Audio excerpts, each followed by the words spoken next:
Aluva ഇടയാറിൽ plywood നിർമ്മാണ യൂണിറ്റിൽ തീപിടുത്തം ഉണ്ടായി. ആളപായമൊന്നുമില്ല.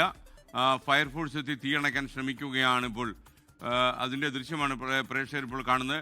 പ്ലൈവുഡ് നിർമ്മാണ യൂണിറ്റിനാണ് തീപിടിച്ചത്.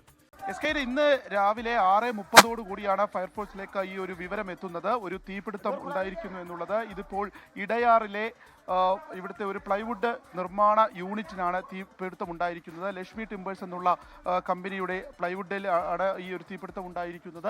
ഇപ്പോൾ അത് അണച്ചിരിക്കുന്നു. ഏകദേശം 5 യൂണിറ്റ് ഫയർഫോഴ്സ് ആ സമയത്ത് എത്തിയാണ് അഴിച്ചിരിക്കുന്നത്. ഈ ഡ്രയറാണ്. ഈ ഡ്രയറിൻ്റെ ഉള്ളിൽ നിന്നാണ് ആദ്യഘട്ടത്തിൽ തീ ഉയർന്നത്. ഇവിടെ ഈ സമയത്ത് തൊഴിലാളികൾ ഉണ്ടായിരുന്നു.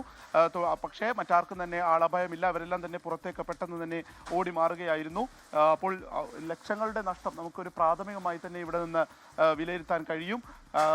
വലിയ രീതിയിലുള്ള ഒരു തീപിടുത്തം ആ സമയത്ത് ഇവിടെ ഉണ്ടായിരുന്നു. ഈ ഫയർഫോഴ്സിൻ്റെ അടക്കം അവസരോചിതമായിട്ടുള്ള ഒരു ഇടപെടൽ കാരണമാണ് ഈ ഒരു തീ അണയ്ക്കാൻ കഴിഞ്ഞത്. കാരണം തൊട്ടടുത്തൊക്കെ നിരവധി ഇതുപോലുള്ള നിർമ്മാണ യൂണിറ്റുകളുണ്ട്. പ്ലൈവുഡിൻ്റെ തന്നെ നിർമ്മാണ യൂണിറ്റുകളുണ്ട്. അവിടേക്ക് തീ പടരാതിരുന്നത് ഭാഗ്യമായി എന്നുള്ളത് മാത്രമാണ് ഇവിടെ നിന്നുള്ള ദൃശ്യങ്ങൾ തന്നെ കാണിക്കുന്നത്. നമുക്ക് ഇതിൽ നിന്ന് തന്നെ കാണാം, ഈ പ്ലൈവുഡ് ഉണ്ടാക്കാൻ കൊണ്ടുവന്നിട്ടുള്ള മരത്തിൻ്റെ ശീലുകളെല്ലാം തന്നെ പൂർണ്ണമായും കത്തിയിരിക്കുന്നു എന്നുള്ളതാണ്. ഇവിടുത്തെ തൊഴിലാളികൾ ഉൾപ്പെടെയുള്ളവർ ഇപ്പോഴും അതിൻ്റെ ഒരു രക്ഷാപ്രവർത്തനത്തിൽ അതിൽ പരമാവധി ആ സാധനങ്ങളൊക്കെ തന്നെ മാറ്റുന്നതിൻ്റെ ഒരു പണിയിലാണ്. ഈ ഡ്രയറിൽ നിന്നാണ് പെട്ടെന്ന് തീ ഉയർന്ന് പൊന്തുന്നത് കണ്ടത്. ഷോർട്ട് സർക്യൂട്ട് ആകാം എന്നുള്ള ഒരു പ്രാഥമിക നിഗമനമാണ് ഉള്ളത്. വിജയൻ ഒരു ഫയർഫോഴ്സ് ഉദ്യോഗസ്ഥൻ കൂടി നമ്മോട് സംസാരിച്ചു. അദ്ദേഹത്തിന്റെ പ്രതികരണം. ശ്രീലക്ഷ്മി ടിമ്പേഴ്സ് എന്ന കമ്പനിയാണ്.